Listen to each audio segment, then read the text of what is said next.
2021, 7 p.m. City of Somerton regular council meeting.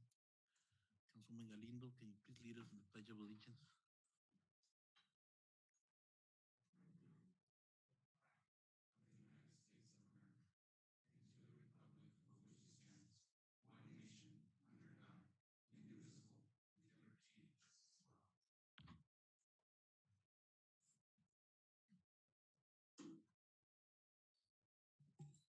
Roll call.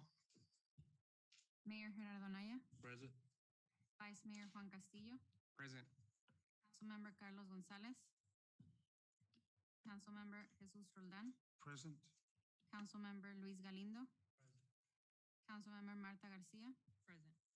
Councilmember Miguel Villalpando. Present. Mayor, you have a quorum. Thank you. Moving on, call to the public. Anybody from the public wishing to address council?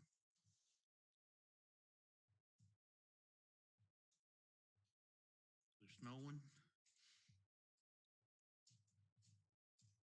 Next item is consent agenda. We have city council minutes, July 20th, 2021. City council minutes, August 3rd, 2021. Does any member wants to remove an item from consent agenda? Is there a motion? Make a motion to approve consent agenda. The motion by Vice Mayor Castillo, Second, Mayor.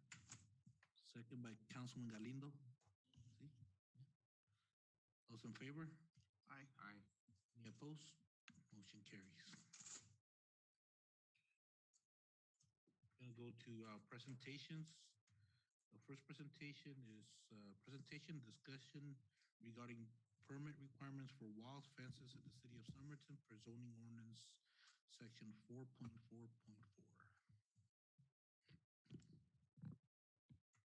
Good evening, Mayor and Council.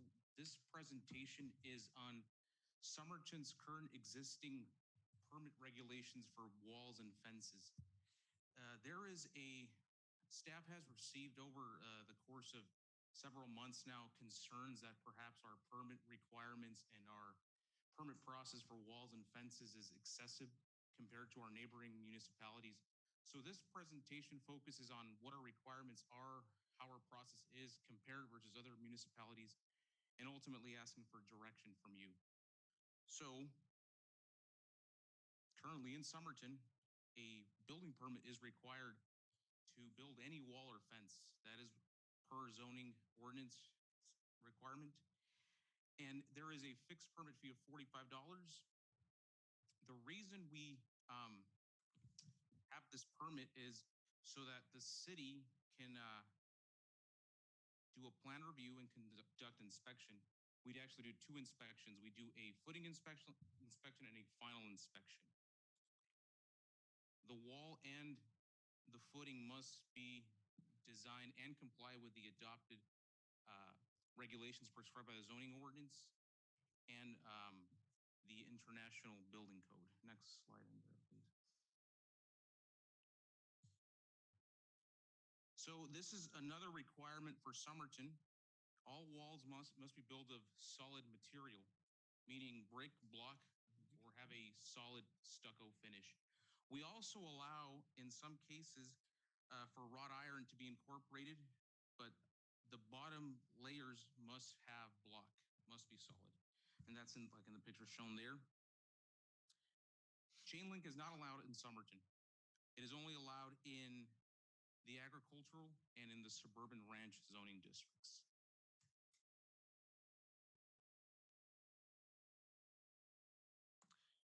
We hear that other municipalities don't require permits for block walls, and that is true. I'll get to that in a second. But why we require permits for walls and fences is so that we can conduct a plan review of the wall. A plan review allows us to make sure that a wall will be built adequately and safely, that it will not be built inside a utility easement or in the right-of-way or in another property. So by doing a plan review, we're able to prevent violations and safety hazards before they happen. If we did not have a permit process, everything would need to be remedied via code enforcement. and abatement, which is a lot harder than preventing in the first place. So a permit process allows us to catch it, the infraction, the problem before it occurs.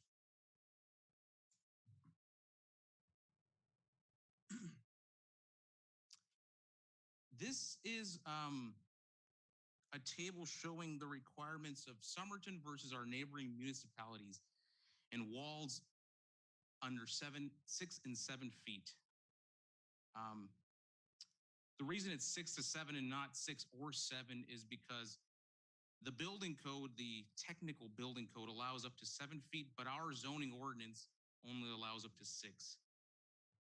Some places allow up to 7, but we only allow up to 6. That's why that's titled like that. But in walls of around that size, as you can see, a permit is required in both Somerton and in San Luis, but not in Yuma or Yuma County. And as the table shows there as well, we are the only municipality with a fixed permit fee, $45. This permit fee covers the plan review and all inspections of the wall. Are there any questions at this point?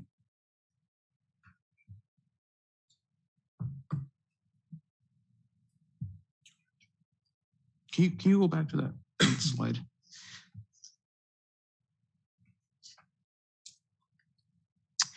Also, the chain link is allowed in most, every municipality does allow chain link in certain areas. I think we're fairly in line with everyone else though, because we only allowed it in our ag districts, and everyone else kind of just has limited areas where they're allowed to, except for the city of, I believe it's San Luis, that they allow it in all districts except their commercial districts. So they're the most lenient on that particular factor. Any questions on this or anything so far? So in light of all this research we've been doing and all what we hear from the community, we did look into it. We did all the research as to what our requirements are, what everyone else's requirements are. And we also held a meeting with the local contractor community to get their opinion as to what our requirements are versus what they think we should have. And we did receive just one comment. It was from one of the biggest builders here in Somerton. And they said, no comments. We appreciate the focus on life safety. So they are pleased with our process and what we're doing.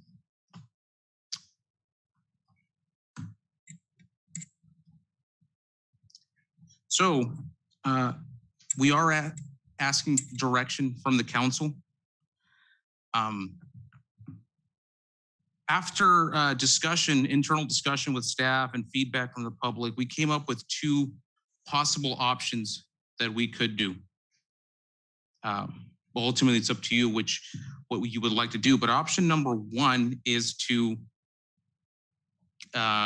keep our permit requirement because of all the reasons mentioned, keep the required inspections, maintain the $45 fee.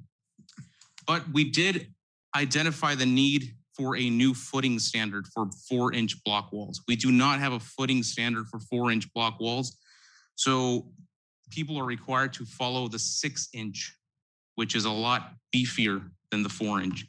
And that's where a lot of the complaints originated, that the footing for 4-inch block, which is the most common block, is excessive.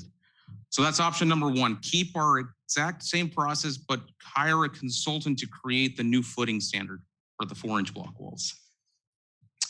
Option number 2 is to maintain our permit requirement and the $45 fee, but eliminate the required inspections. This is what the city of San Luis does, except they don't have that flat fee. But the fee at least covers a technical review, a site plan review.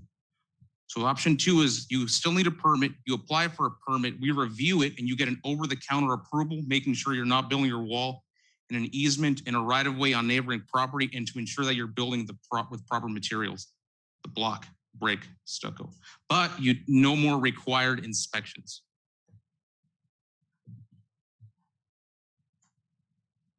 And option 3 is to keep our process exactly as is. So we are asking for direction from the council as to what we should do on this issue. Any questions or comments? I have a question. Just, Saul, can you, I know you said about a plan review. So if they say that they're building a house, or they bought a house with no wall and they want to build it, do they need to go with a planner or to get the plan just for the perimeter wall, or what is it that the process or? Right now, if you have a property that is not fenced in and you would like to fence it in, you don't have to have plans drawn. We have plans already drawn for the wall detail. Okay. The problem is we only have a 6-inch and an 8-inch. We don't have for 4-inch, which is the most common block type. And if you do want to go with a 4-inch, you have to hire someone to design it for you. Okay. And so then the client doesn't have to go and hire somebody or go and you can do it here at the city. Correct. Just follow the If someone would like to build a 6-inch a wall made of 6-inch block, they could go with our design, the one that we have right now. It's the City of Yuma's design actually, but we have it adopted. Okay. But if you want a 4-inch, you have to design it yourself. Okay. Which is kind of where the gap is right now. We don't have that standard 4-inch design. Do we get a lot of 4-inch walls, or 4 foot high, or no? It's actually no. This is 4-inch refers to the size of the block. The block. Yes, the size of the block. All the walls, the height is the same. It's either 4 feet or 6 feet. But the what I'm talking about is the width, the 4-inch versus 6 versus 8. Okay. And the reason I requested this to be in the agenda, because over the years, I've been, hearing from either members of the public or even the people that build the fences that they have concerns coming to Somerton that we're being over the top with the inspections and more than other municipalities, and we're always talking to about at least having the same requirements or standards, at least equitable. So it was just something that there's a reason that I had requested and to be brought up, and you see here, Housing America, and I remember when we passed the fencing, they were the ones that were here, and the city council complaining about our fencing requirement that we had. So, but any other questions or comments? You know what, Mayor? I was gonna ask, how many individuals also attended that public meeting? I know you mentioned that the comment from one individual, but how many other members attended? Do we have a count? Yes, there was approximately 3 members from the public. However, they were all from Housing America. Okay. We did send out an invitation to all the local contractors, and we did post on the city website as well. We did as much as we could in time to prepare to put our research together. But it's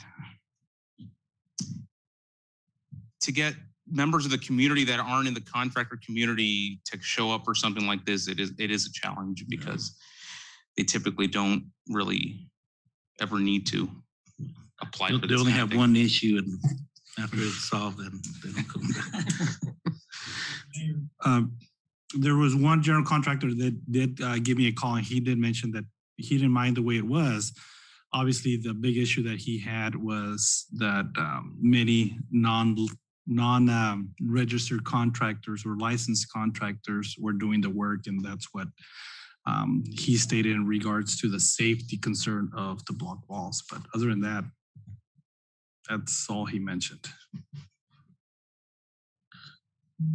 At least for me, I think for number 2 makes more sense. So maintain permit requirement to 45 feet and eliminate the inspections we have. Having our inspector go in there 2 times plus, and the real concern is walls going into the property lines or easements, and that's what triggered initially that we required this, and it happened. So at least for me, option number 2 would make sense. Carmen, can you come to the podium, please? Mr. Mayor and Council, I would like also to clarify that this requirement is only for existing subdivisions, what we call the older part of town, because the new subdivisions that come into the city, they're all part of the requirements is that to also build the block wall around each property, each lot. So eventually we know this request for walls will decrease to a point that maybe we're not gonna have any more because all of the older houses will all already have a wall. But at this point, like I said, new subdivisions coming into town, it is a requirement, a condition of approval. So they all have walls around their perimeter. And that's why Housing America was up in arms when we initially. Exactly. But now they're fine. They're great. Obviously. They don't have any problems with that. Just a clarification.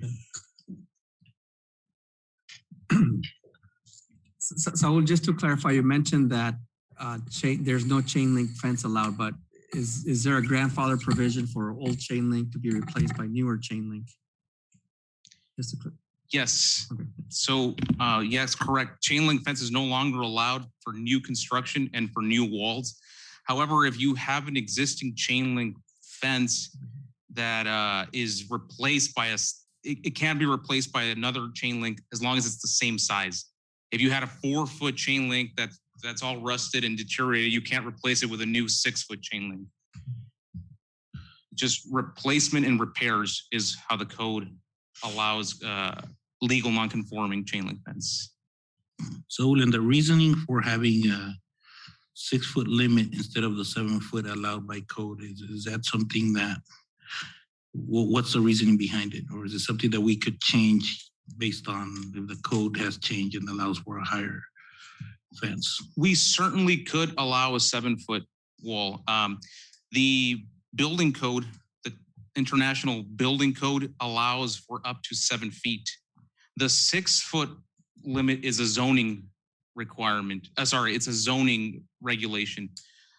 It could easily be changed to 7 feet to match the building code, which is what I believe both San Luis and Yuma allow, up to 7 feet. It's really just the way it is right now. I don't have an answer as to why we have it at 6 feet, other than the consultant. It used to be 6 feet and then it went up. Is that the reason? Okay. That is correct. I remember that, yes. Yes, that is correct, Mr. Mayor and Council. Remember that the zoning code was approved in 2015, and now the city has adopted the 2018 IBC and IRC. So we have that little discrepancy right now, but also remember that we are going to initiate the zoning and subdivision code update in the next few months. So we are going to be solving all those situations, if you will, as soon as we start the review of the code. Okay. So that it's not part of this. We'll see it later. Well, depending on the direction that we get tonight, we could initiate a text amendment right away. And then when we initiate the actual overall amendment of the 2 codes, we can just insert this new amendment, what we're reviewing tonight. Okay. We can do it now or just wait until, I think we are trying to initiate the code review sometime in April of 2022 for budget purposing. Okay. Yes. I sense that the council's going to want the number 2 with the elimination of inspections, but just some food for thought. I live at the Livingston Ranch subdivision. And when I first moved in there, I was the 6th house in the subdivision. They had about 80 feet of wall and the entrance collapsed. It was a minor wind. It wasn't even a strong wind. It was a minor rain. 80 feet of that wall collapsed. And so I called the city and said, hey, what kind of inspection did it have? Well, they didn't have any inspections. They're not required. And I thought, well, they'll fix it. They fixed it. And it was about 6 months later, another one came in, knocked the same wall down again. It hasn't fallen since because now the houses are getting built. Now they're having the interior walls support it better. But it really, I was surprised that in the city of Yuma, there was no inspection. And it had such a large section of brand new wall fall over. Yeah. Well, the city does inspect the perimeter walls around it. What they don't inspect is the interior walls, but it's part of the requirements to have a perimeter subdivision wall. Okay, any other questions or comments? I have a question, Mayor. With the number 2, choice number 2, it says that they're going to eliminate the required inspections. But because we've had issues with property lines, and is that still in place with option number 2? So we won't revert back to. So with option number 2, we would still conduct a plan review. A permit would still be required. It wouldn't eliminate the permit process. People would come to the city, apply for their permit, and then we would conduct a review to check for height, materials, making sure they're not doing chain link, and also where the wall is being placed. The only thing that this option would eliminate is the inspections, to have the inspector go out there and inspect the footing and inspect the final after the wall is being built. So it will still have a pretty good way to regulate and control where the walls are, how high, and what materials are being built.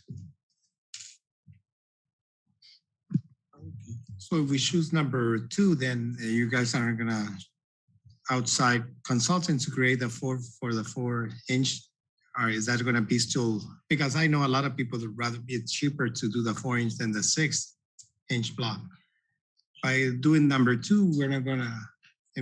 We could still have that, but we're just not gonna inspect. But we can give a standard drawing, and this is what is expected. Yeah.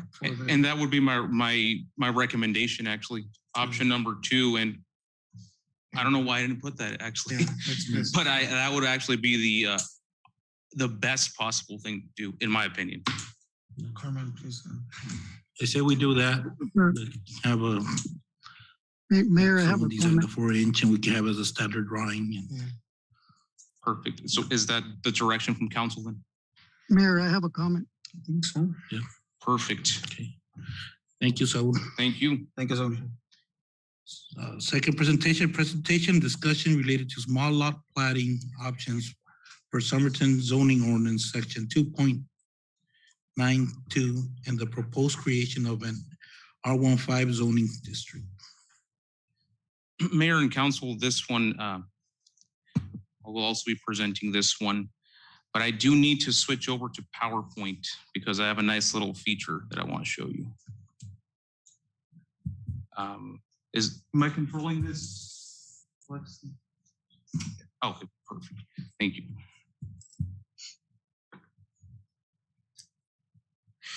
Mayor and council, this presentation is about small lots and also about the potential creation of an R15 zoning district, which we do not have right now in the city of Somerton.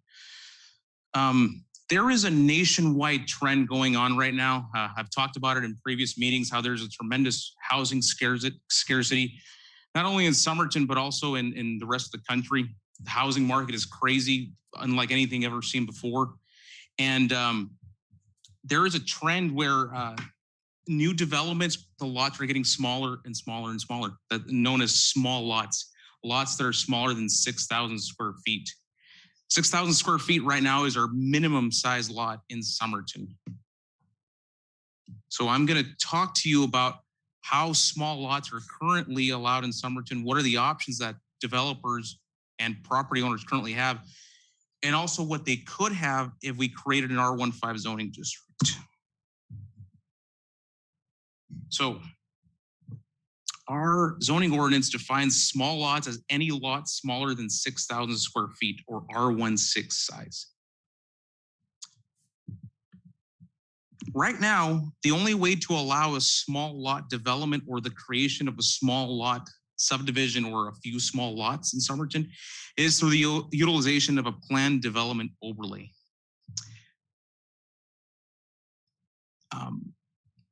A planned development, I'll talk a little bit more about it. And then they are also allowed with our infill incentive overlay, but you have to utilize an overlay. There isn't a set zoning district that call the for small lots, such as an R15 zoning district.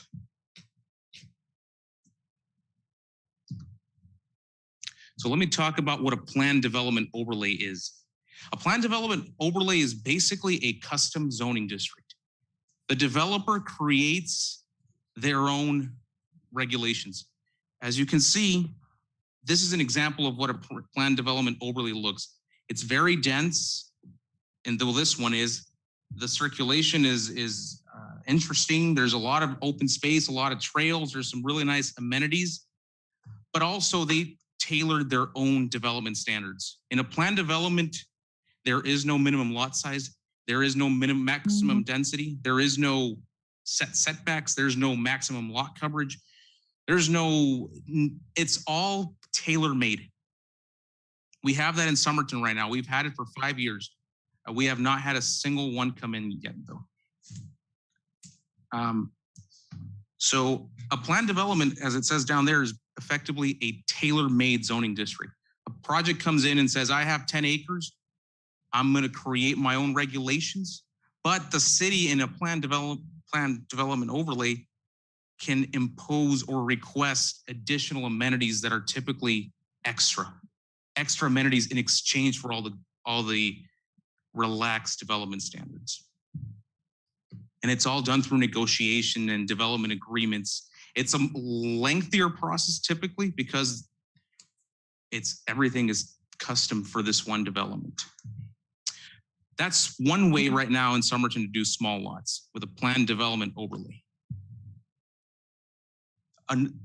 Another way to do small lots is with a traditional zoning district, such as R15. R15 zoning districts are common in other municipalities. And as the name implies, the minimum lot size in an R15 zoning district is 5,000 square feet. And it has the traditional minimum setbacks, maximum lot coverage, minimum lot width, and all that stuff is set in an R15 zoning district. Just as it is in the more common known R16 zoning district, which we do have. So I want to show you, if we were to create an R15 zoning district, what that looks like compared to the R16 district.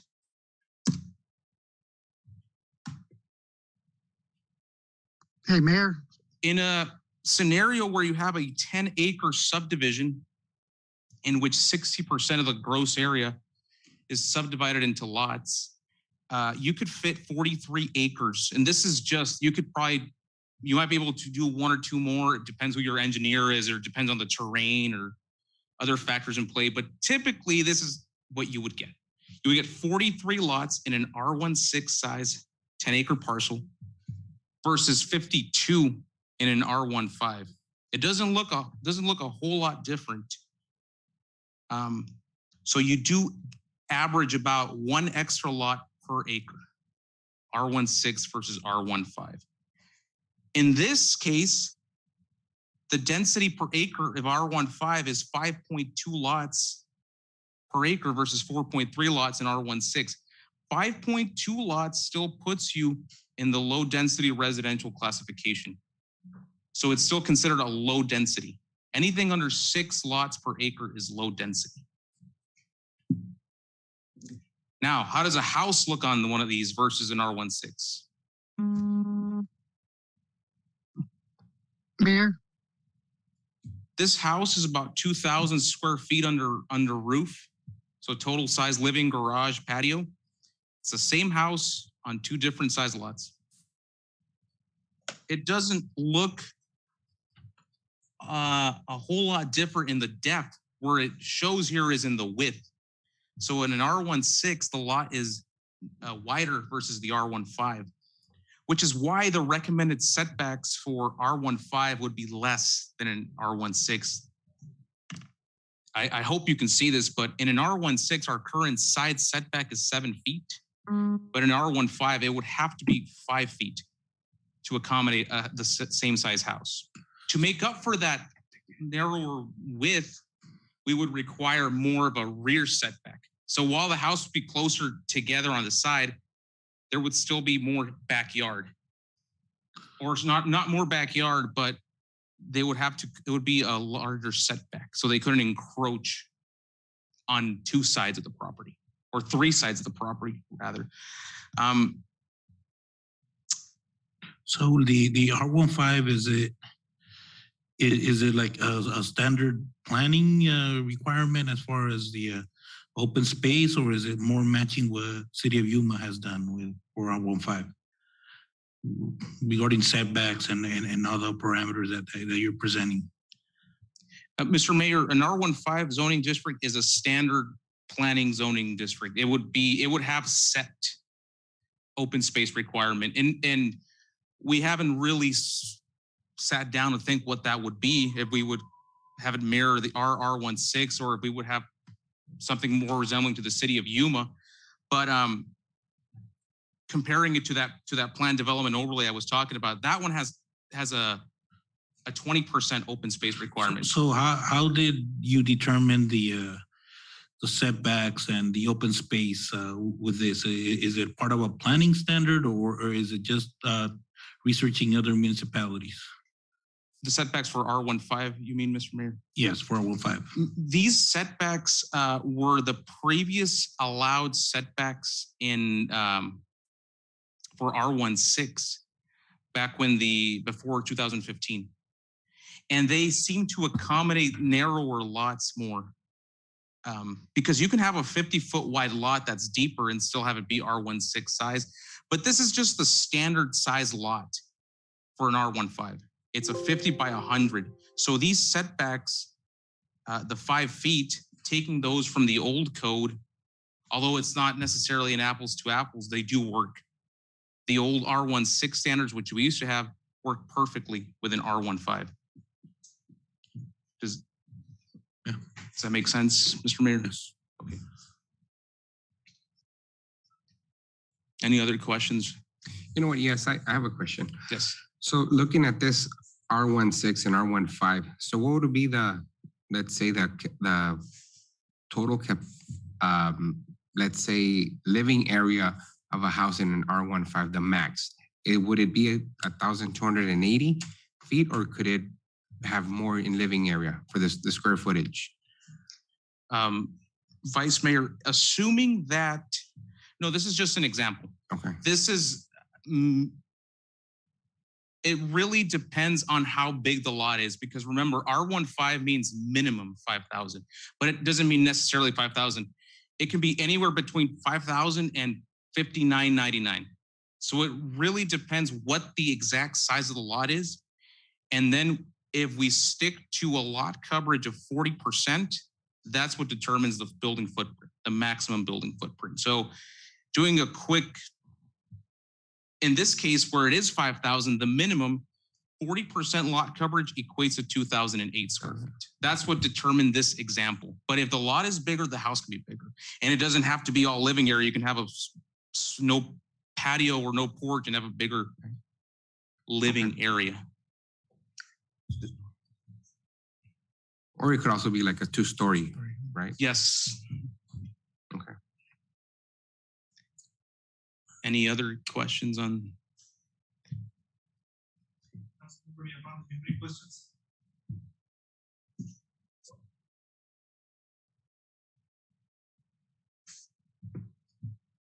Do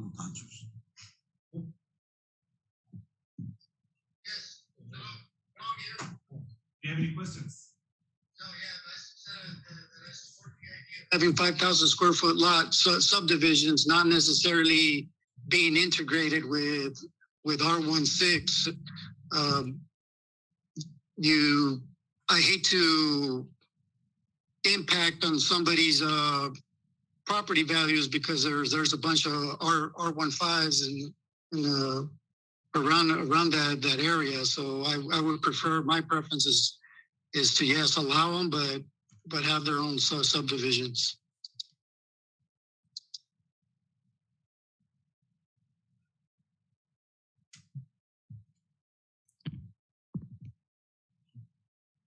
Oh, well, I'm going to proceed with the presentation.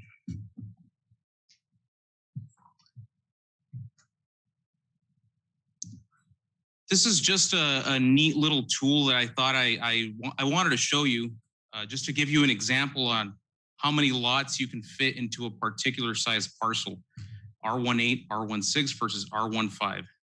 So assuming it's just a standard lot, a standard parcel, flat terrain here in Somerton, nothing extraordinary. This works kind of evenly, if I can get into it.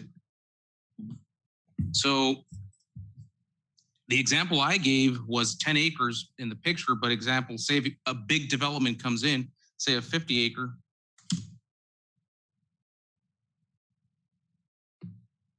This gives you an idea on the difference that the density makes once you get into these larger developments. A 50 acre development could result in about 217 R16 size lots or 261 R15 size lots. So you're getting 50 extra lots. That's about 14,000 times 50 more in building permits for the city. So it's a substantial difference. And we need the density, we need the numbers, we need the population. I don't know if you saw, but the census counts were abysmal for the city. And so if you have any size lot that you'd like to throw into this, I'd be more than happy to. If not, I will proceed with the presentation. Yes. Okay. All right. Just for fun, I'm going to put in 100 acre just to get you excited about R15. Look at that. 500 lots versus 435. That'll get us a grocery store, right? Yes. Well, maybe a couple of these, yes. 3 of those 100. Lastly, Mayor and Council.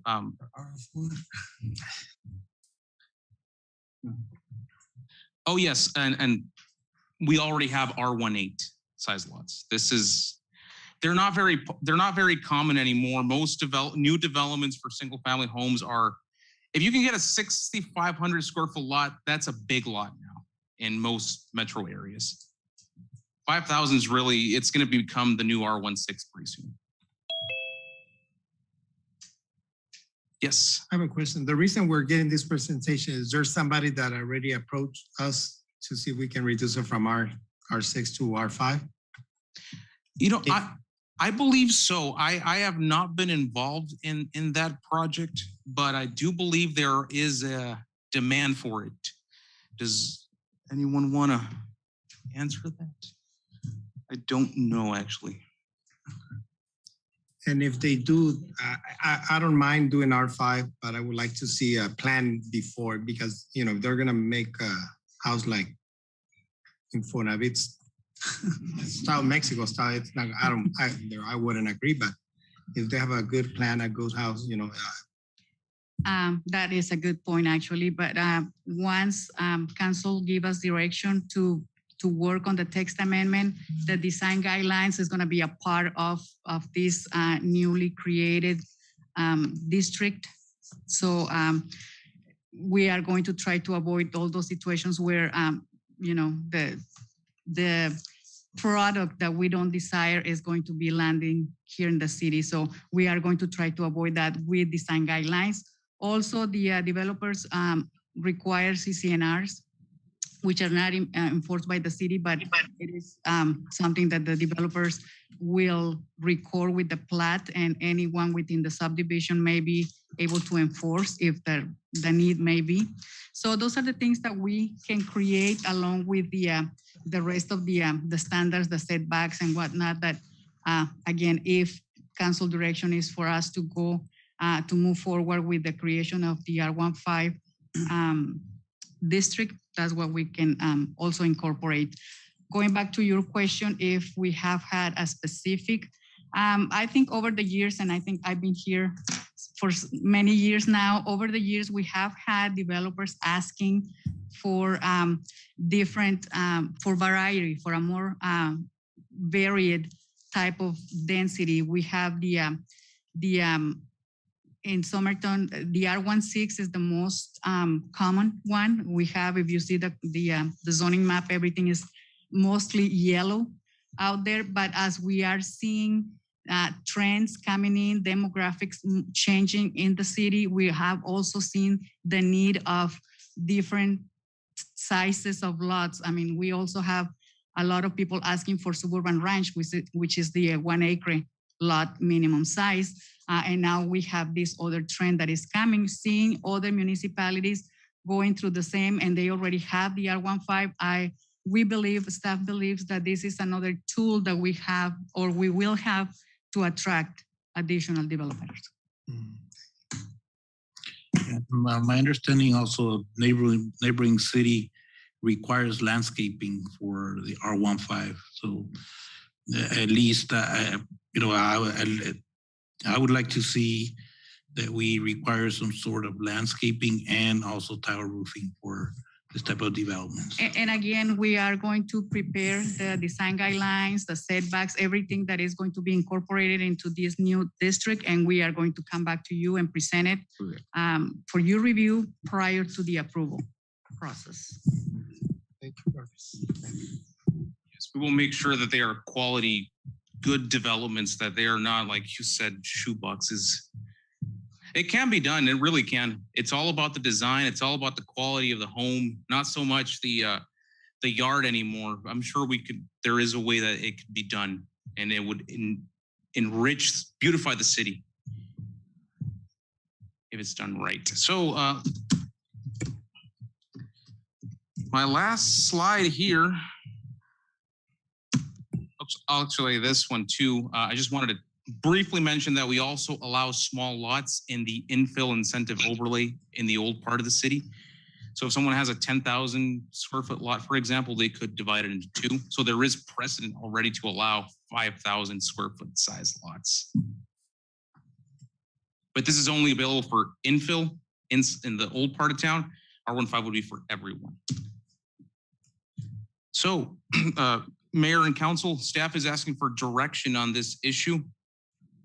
Small lots, and the options that we believe are viable is to, one, begin the process to create an R15 zoning district subject to additional review by staff, Planning and Zoning Commission, and the City Council. And that additional review will make sure that we are able to create the R15 district, but it's going to be a nice looking end product in the end.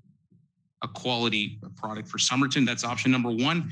And option number two is no changes, to continue to use our overlays, the plan development overlay and infill incentive overlay, to create small lots. I think both should be available. That's just my opinion, but we are ultimately asking for direction. Any questions, comments? No. Yeah. I think we need to give you as much flexibility as possible. Sí, no Infonavit per. No shoe boxes. Okay. So sorry. No. Oh, we're good. Yeah, go ahead. You heard from us. Perfect. Okay, so we'll begin working on that R15 district and present it to you at a future date. Thank you. Thank you. Mayor and Council, right before, so we'll complete, the word abysmal was not meant in terms of the city losing population. It was meant for the census, not actually counting all of our information of population. And actually it is part of the presentation from Carmen as well for our summer of events. But we are appealing as well as Yuma County's entirety, San Luis, Arizona, and the city of Yuma. it's unbelievable them stating that we do not have the population based on the increase of not only utility hookups, but permits. It's unreal. Actually, the Associated Press will be here as well on Thursday, and we have several calls with other folks as well from the state demographer that it just does not make sense whatsoever. But we'll give you more information. Thank you. Thank you, Mayor and Council. Thank you. Thank you, sir. Moving on to new business. Oh, it's old business, right? Yeah, it's one item in old business. Discussion and possible action to approve second reading by title only of ordinance number 2021-007, an ordinance of the mayor and council of the city of Somerton, amending city code regarding the Parks and Recreation Commission, Article 16.2.4, terms of appointment, repealing any conflicting provisions and providing for severability. Good evening, Mayor and Council. Jorge Lozano, City Attorney. This is the second presentation on the proposed ordinance for the terms of appointment for existing or for future Parks and Recreational Commission members. As stated previously, the city ordinance allows for two non-residents of the city to sit on the Parks and Rec Commission. This ordinance continues to allow for two non-residents to serve. However, it does require that those two non-members reside in the 85350 area code as determined by the U.S. Postal Service and north of County 19th Street. That continues to offer the city two possibilities of two members at large, however, with a close connection to the Somerton city. We're asking for a motion to approve the second reading by title only, followed by a motion to approve this ordinance. Make a motion to approve the ordinance. So motion by Councilman Roldan. Hold on, there's a motion to approve second reading by title only. Both? The first of First of all, are there any questions, comments? No. There's a motion by Councilman Roldan. Second by Councilwoman Garcia. Those in favor? Aye. Any opposed? Motion carries. Mayor, I'll proceed with the reading of the ordinance by title only. Ordinance number 2021-007, an ordinance of the mayor and council of the city of Somerton, Arizona, amending the city code regarding the Parks and Recreation Commission, Article 16-2-4, terms of appointment, repealing any conflicting provisions and providing for severability. Mayor, at this time, we're asking for a motion to approve the ordinance. Make a motion to approve the ordinance, Mayor. A motion by Councilman Roldan. Second by Councilwoman Garcia. Those in favor? Aye. Any opposed? Motion carries.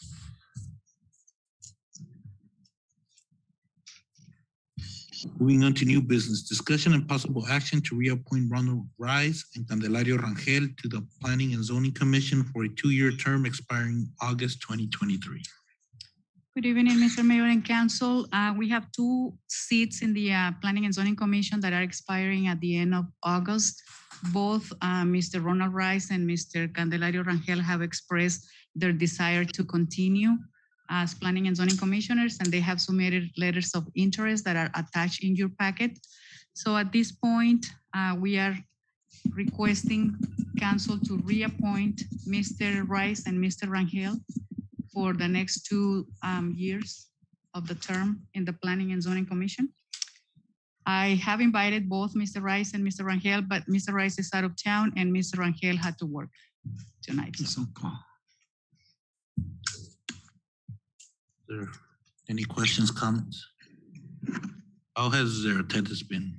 Pretty good. Mr. Rice has been with the commission for many, many years, and he loves to be there.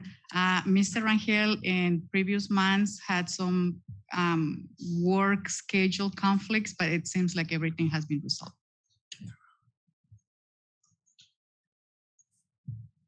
Is there a motion? I'll make a motion to approve Candelario Rangel and Mr. Ron Rice for the Planning and Zoning Commission. So motion by Councilman Roldan, Second, Mayor. second by Councilman Galindo. All those in favor? Aye. Any opposed? Carries. Thank you.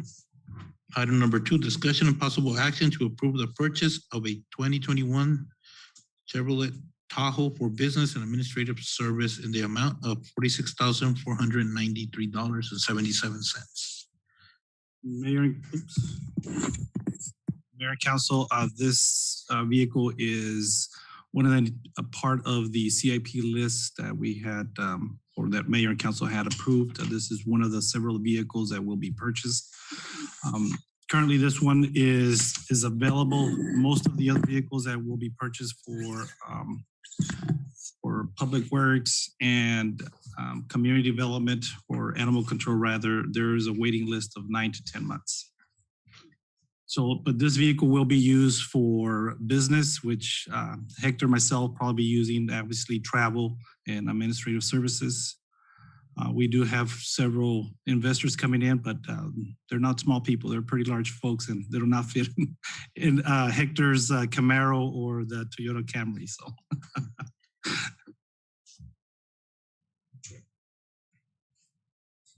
Any questions or comments? I have a question, man. Just one question. I'm assuming that with this, the purchasing, I remember a couple months ago, we had a presentation on the possible leasing. So is that not being considered anymore? no, it's not. Okay. And I also see that we got the quote from Phoenix, so they give us a better deal than $10,000 more affordable. Wow. But it's finance, but we still are going to be looking at all the vehicles. Well, actually, we already have, and there's about 28 vehicles that are going to be auctioned off, or no longer in service as it is. We have 1982 vehicles. Wow, wow, 10,000. Yes, $10,000. Just quite a bit. We went here, Yuma locally first, but $10,000 is quite a bit. Any other questions or comments? Is there a motion? So moved, Mayor. So motion by Councilman Roldan, Second. second Vice Mayor Castillo. Those in favor? Aye. Any opposed? Motion carries. Item number 3, discussion and possible action to approve resolution number 2021-013, a resolution of the mayor and council of the city of Somerton approving the sale of real property located at 1344 West Main Street within the Parkview Commerce Center Lot 2, Somerton, Yuma County, to Ruben Fontanes. Good evening, Mayor and council members. As you know, we working on this project for a while already. As you know, the city purchased 55 acres back in 2017. Out of those 55 acres, the city decided to develop 20 acres for commercial development. And the item you see on the agenda right now is for the Purview Commerce Center. It is a subdivision, a commercial subdivision of 7 lots. In this case, this item is for the resolution to sell lot number 2. And it's about close to 4 acres on this property. And Mr. Fontaines is proposing 2 retail buildings. And that will be something for the city to look forward in the future. But like I said, the city it's going to be developed the subdivision, 7 lots. Right now, we have lot number 1 already selected for Sunset Community Hub. And also we approved the resolution last meeting. So in this case, the resolution is for the sale of the lot number 2. Also, as part of this case, we also have a development agreement as part of the purchase of this lot number 2. You can see on the screen, it will be in the southwest corner. Sunset is going to lot number 1, and Mr. Fontaine is proposing to purchase lot number 2. So besides that, I mean, the selection was already approved. Now it's time for the resolution. And Mr. Fontaine's is moving forward with this proposal, and we can close the sale within the next 90 days. I think this is not with you, but just to ask. Any questions or comments? You know what? I have a question. Mayor. The one council member was connected on the Just a Zoom, quick question on, but we you know, cannot I was listen. looking at that agreement They on have it in number 3. presentation mode. It's not in the You Zoom know, it mode. does state that Oh. if It's not buyer doesn't correct. start That's construction why I was within 2 wondering years, if that we're in we a as a call city or can not. reacquire the property at Oh, the same no. cost, Audio right? changes, so it has to be in Yes, as Zoom part of mode the for- development agreement, person. the option Actually, to I have repurchase, mine the on Zoom. developer will have within I 2 years to start do construction. So my question is, you know, just want to make sure that we're, you know, that we cover our end. The audio I from don't see your the mic, from your stipulation phone. about what if the buyer It's not gonna come in. not being able to sell the property, you know, so they won't be able to sell the property Well, with, it's coming in, let's but say if it's they not don't routed. start construction within those 2 years, right? Yeah, We'd news teams is not going be the anywhere. ones It's not getting going to it speakers. first. Because you're in the Yeah, presentation mode, exactly. you're not That's in Zoom mode. the agreement You that have to be we in have here Zoom to mode. be able to, Okay. because City Yeah, Council got already it. look approved at the it here. I can proposal. Yes. show you. It was selected through a bid process. So the requirement will be that, well, it's already This is the proposed. UC engine, right? The expectation will be to Where your build it audio is gonna within come 2 from. years. From your phone. That will be part of Okay. Mr. Fontaine's. He can Where explain it comes in, a this is little the more meter for if he it. wants So to. someone is talking. But as part of the agreement is that Hey. within 2 years, Turn they the need to start microphone. construction. Yes.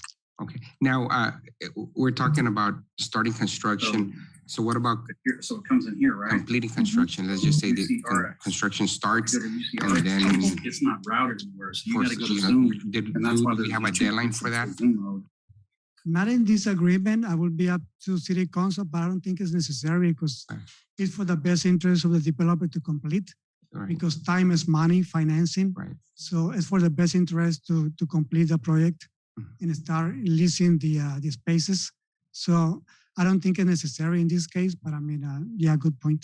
No, just wanted to just make sure that we Yes. covered all angles. Yes. And I don't know if Mr. Fontaine would like to say something, but I mean, we're working for the last couple of years already, almost 3 years. Huh? Everyone, Ruben Fontaine here. I want to make sure I introduce not only myself, but also the partners involved. We have Dr. Donna Parthy. You can say hi. This is his wife, Radhika. We have Paige Meisenheimer. He's a CPA here in Yuma. He's my CPA, but also an amazing guy that's been very reputable within this community. And we have Brian Hansen. He's someone here that has a business here and also in Yuma. We have Chris Thompson, and he's an architect. He's going to be also getting involved and just really formulating the right team, the right investors, and really seeing the vision and what we see, what Somerton's doing. You guys have done a phenomenal job. We also understand Yuma is running out of ground. We also know that it's going to run into Somerton. So I know the impact of what it's going to make in Somerton, but I think for us, our ideal vision is to really bring something special and a product that's going to be incredible. Obviously, first class, you know, I had this conversation with Justin, ran into him in Bernardo's. And I told him about this situation. I said, you got to look at this. And obviously, that's why we're here. So we're looking forward to it. It's a pleasure to be a part of this and really for the continual growth and knowing that we're even a part of it. So thank you for having us. Awesome. Thank you. Thank you. Yeah, thank you, Mayor and Council. Yes, the motion will be to approve resolution number 2021-013, and also the option to repurchase development agreement as well. Is there a motion? Make a motion to approve resolution number 2021-013. So motion by Vice Mayor Castillo, second by Councilman Galindo. Those in favor? Aye. Aye. Any opposed? Motion carries. Item number 4, discussion and possible action to approve resolution number 2021-014, resolution of the mayor and city Council of the City of Somerton approving the sale of real property located at 1216 West Main Street within the Parkview Commerce Center, Lot 7, Somerton, Yuma County, to DPL LLC, a Yuma, Arizona Limited Liability Corporation. Yes, Mayor and council members, this is the same process as mentioned before. In this case, it will be lot number 7 as part of the subdivision, commercial subdivision. And as well, Justin Haley is here. The only thing that will be some minor change on your last name, I think, on the will be just modifying the last name on the resolution and the development agreement. But basically, it's the same process will be for lot number 7. In resolution, the motion will be to approve resolution number 2021-014 and the option to repurchase development agreement. Any questions or comments? Is there a motion? Make a motion, Mayor, to approve resolution 2021-014. It's a motion by Councilman Roldan, Second. second by Vice Mayor Castillo. Those in favor? Aye. Any opposed? Motion carries. I want to thank both investors, and we're excited here with the City of Somerton. Thank you. Move forward.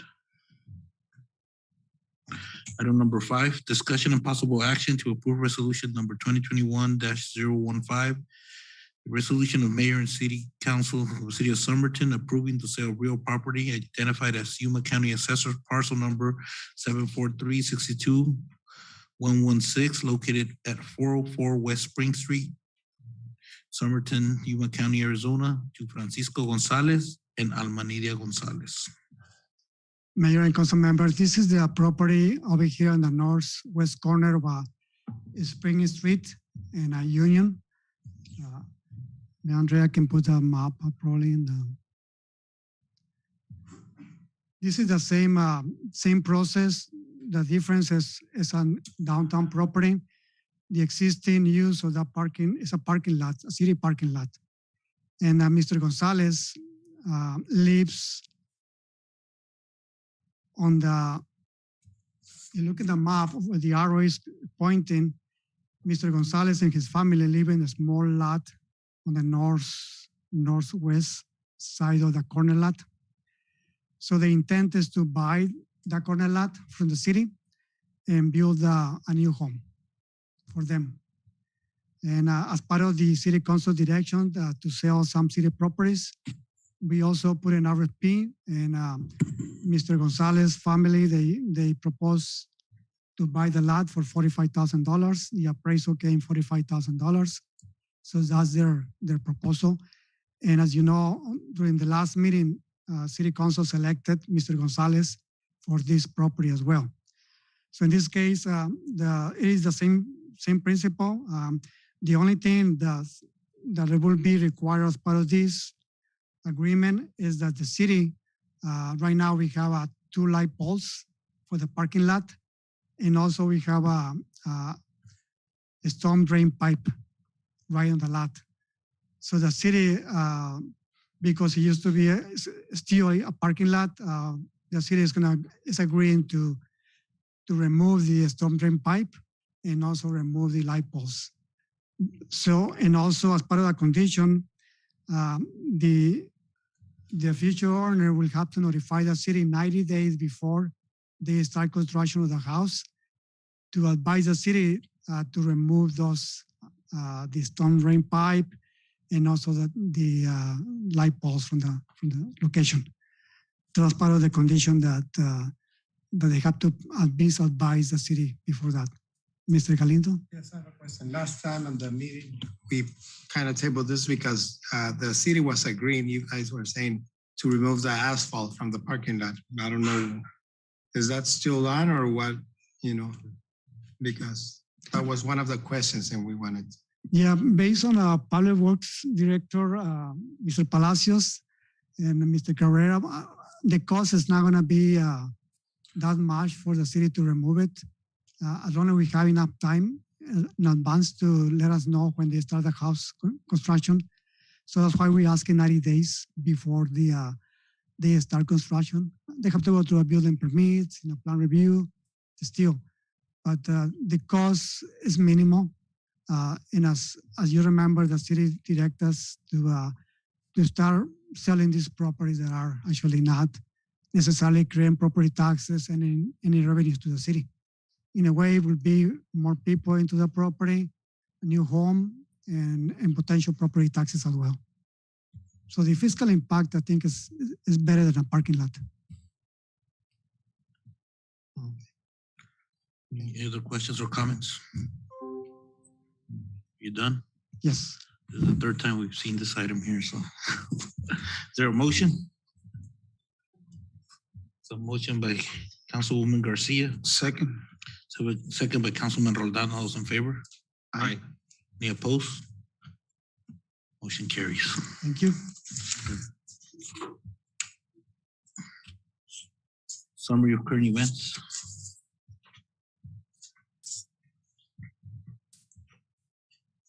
Mayor and Council, I'm still waiting for the numbers from yesterday's results or yesterday's lab results for COVID-19 early warning sign.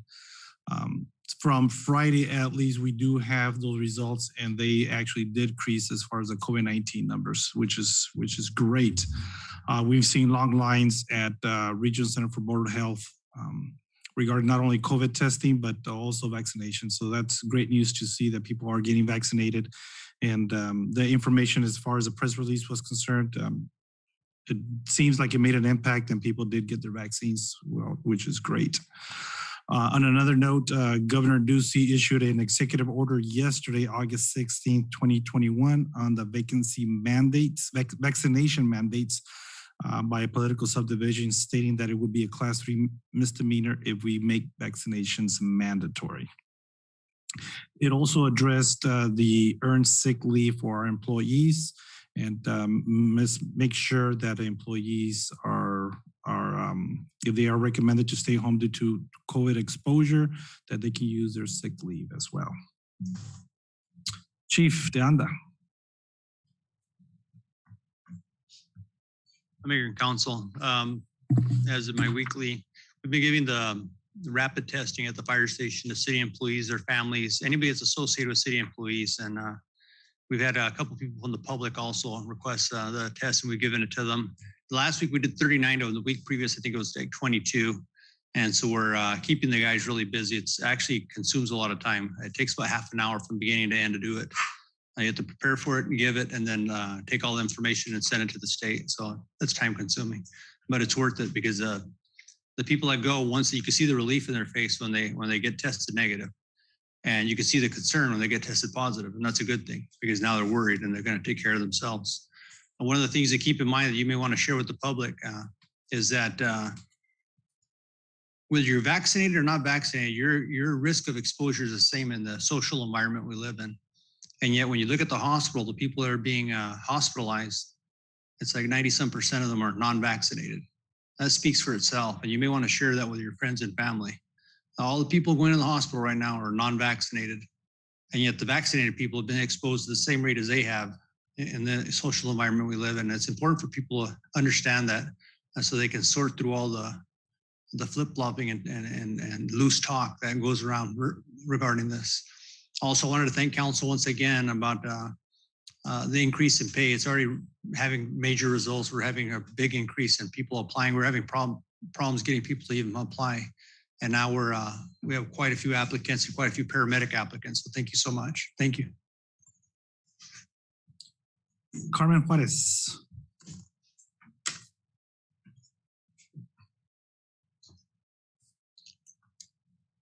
Mr. Mayor and Council, the 2020 census data was released last Friday with very concerning numbers for Somerton and most of our South Yuma County.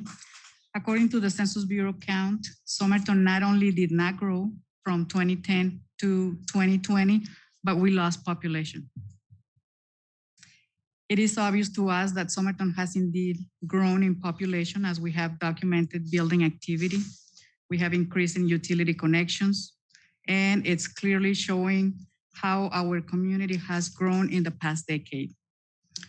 As of today, staff has met to analyze the options we have to ask the Census Bureau to review and possibly correct the data. Staff has also contacted the State Demographer's Office and received insight from Dr. Chang's office, which is the director of the department. And staff is also in communication with our neighboring cities, Yuma and San Luis, and also Yuma County, discussing the possibility of a coordinated joint challenge to the Census Bureau. It is still too early, though, to submit any information to the Census Bureau, as their census count question resolution program is not open yet. So as soon as they open this program, we are going to be submitting a request to the census to review these numbers. So this is fairly new. The data just was released last Friday. So as we develop more information, or we gather more information rather, we're gonna be presenting it to you. But very discouraging news as of right now. That's all I have. Hector.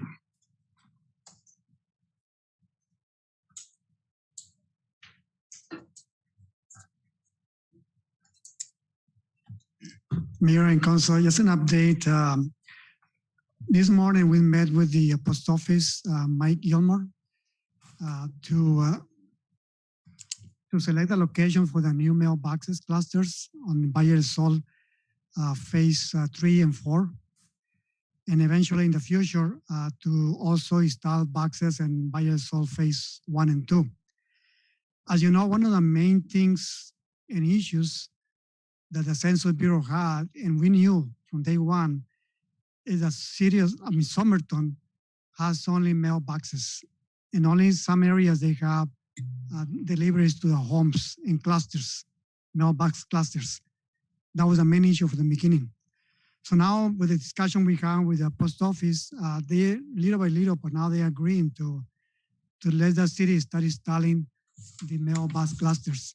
So we got a green line already to install new mailboxes to Valle del Sol phase 4 and 3. And every new subdivision, we also will be allowed to install as part of a city requirement. And Mr. Carmen Juarez is gonna be doing a text amendment in the subdivision ordinance to require that new residential developments include the mailbox clusters as part of the subdivision. And the post office tells us those new ones, they can put those mailboxes there. The issue that we have right now, we need working little by little with the post office to also add the existing neighborhoods.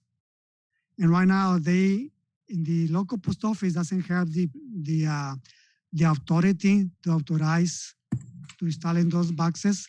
So Mr. Gilmore is gonna go to Phoenix office first and then request for the approval. He looks very positive about it. So hopefully once we get the approval, we're gonna start installing those mailboxes also in the existing neighborhoods. And that's gonna make a big difference also when we get these issues with the census.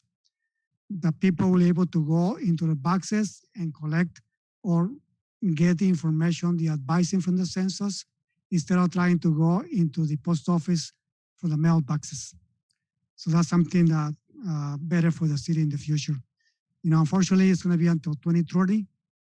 But myself, I did challenge in Tempe and also in the city of Mesa. So I'm going to help Carmen on this endeavor because I know it's very hard. Once they give you those numbers, it's very hard for them to make the changes. But I think we need to go directly to the Census Bureau, and then we need to justify and prove how many houses we have, how many houses they have in the database, and how many the vacancy rates. That will be the critical statistics. How many of those houses they found in Somerton? How many of those they found vacant? Because as you know, some people in Somerton did not fill the survey, and that's a main concern that we already have, because people did not fill the survey. So we cannot allow the Census Bureau to give us vacant units, even though we know people are living in Somerton. So, thank you. Mr. Mesa.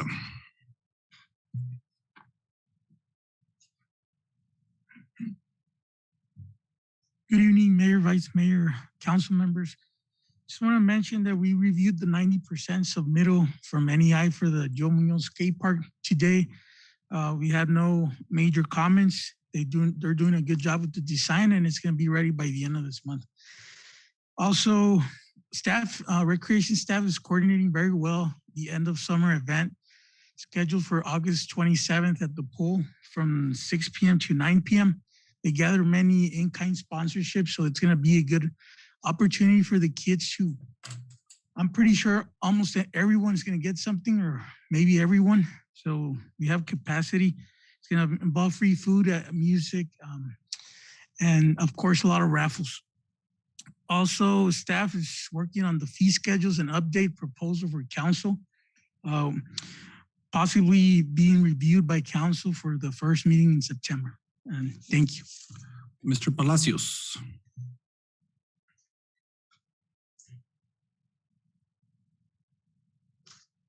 Good evening, Mayor, Vice Mayor, and City Council. An update on our Cesar Chavez traffic signal project. As you may know, APS completed their relocations as well as Central Link. Currently, Spectrum is working on theirs, and this should be completed in a week or week and a half. An update on our high school sewer lift station project. Contractor continues dewatering the lift station site, but also started the installation of the pipe, the gravity pipe from south to north. Thank you. Chief. Good evening, Mayor and Council. I'm very impressed to see Ruben Fontaines here because I've known Ruben since he was probably 5 years old. I know your parents, Ruben. I'm very happy to see you here investing money in our community. I appreciate that a lot. I feel old seeing them like this. So we're still working on the hiring of police officers and dispatchers. We continue to do that. Our staff has been great in helping us through the testing. And you'll see some of the testing going on maybe at 6 in the morning. If you show up over on Bingham Avenue, you'll see the candidates out there running their live stuff. They're doing about 6 minutes, a mile and a half. That's pretty impressive. Something that I no longer can do. But we're still doing that. We also are working on we're working with the school district. We continue to work with the school district to ensure that our cross guards are working with us to make sure that the kids are making it home safe. So we've been talking to the school district on that as well. And lastly, we have follow our page, our city page, Facebook. We continue to provide information on the blood drive that's coming and the adult academy. That's all I have. Thank you. From Ms. Gallegos, she had an emergency, so she had to leave. Public Works has actually laid a sidewalk for the payment kiosk in front of City Hall. I don't know if you noticed it as coming in. All documentation has been submitted to the county for that tax levy. And she's been working with Sam regarding the CIP naming for the established database for all projects, which will be sent out for all you folks concerned. And that concludes, Mayor. Councilman Villalpando.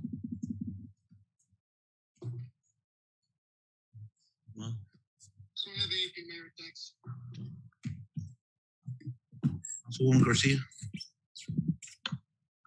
Just a little follow-up with what Carmen said about the census. We are trying to get a firm date on when that window to challenge the numbers will open through our office, and we're hoping to get a meeting with the congressman to see if there's any help that he can provide as well to push this along. Like she said, Yuma County was pretty low on numbers, and we don't think that was very accurate. Also, regarding vaccines, SMS will be having their vaccine clinic on Thursday. That will be provided to all kids 12 and over. The health department will be there, and for third doses, the health department is already providing those third doses for immune compromised adults and 65 and over. So we're working with the health department to see if we can get a clinic here at the senior center soon.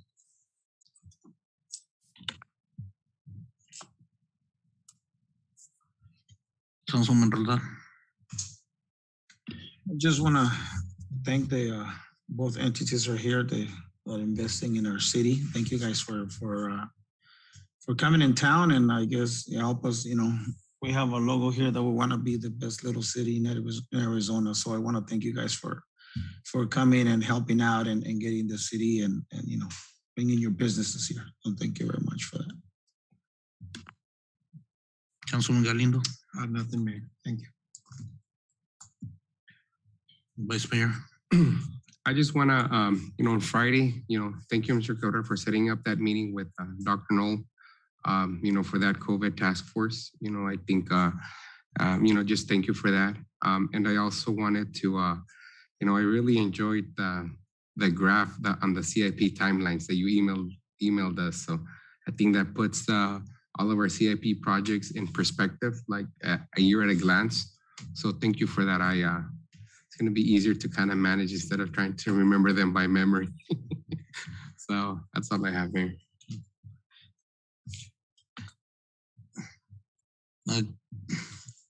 When the pandemic hit, we used to have monthly meetings of mayors. So we're going to pick them up this next month. So start meeting. We used to meet every monthly. So we're going to start meeting. We also, as part of Forefronted, we hosted the mayor of Rocky Point, and it was a good meeting. Just what was discussed was a safety corridor from Yuma to Puerto Peñasco and open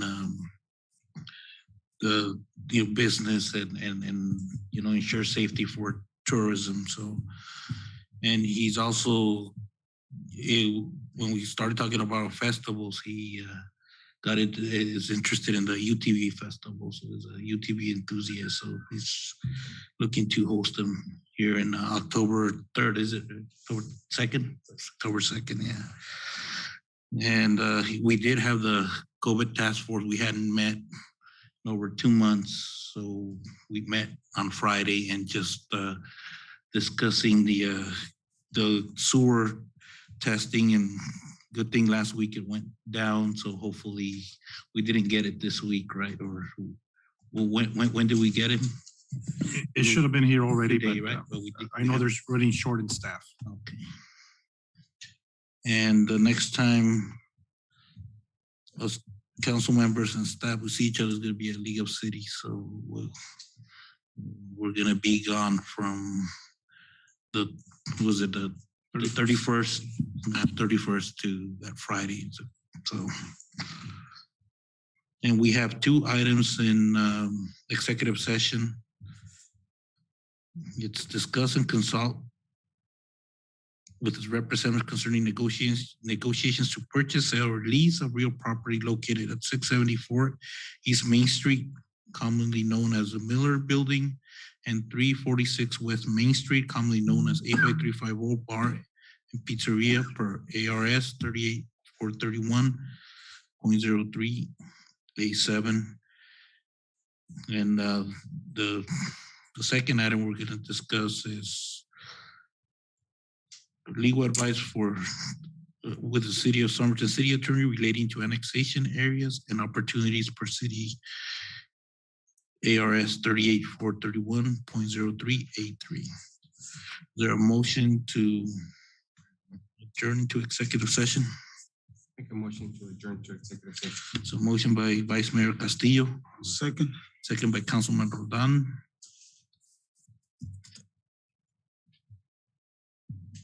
All those in favor? Aye. Any opposed? Motion carries. So we're going to take a 5-minute recess and then we're going to reconvene to executive session.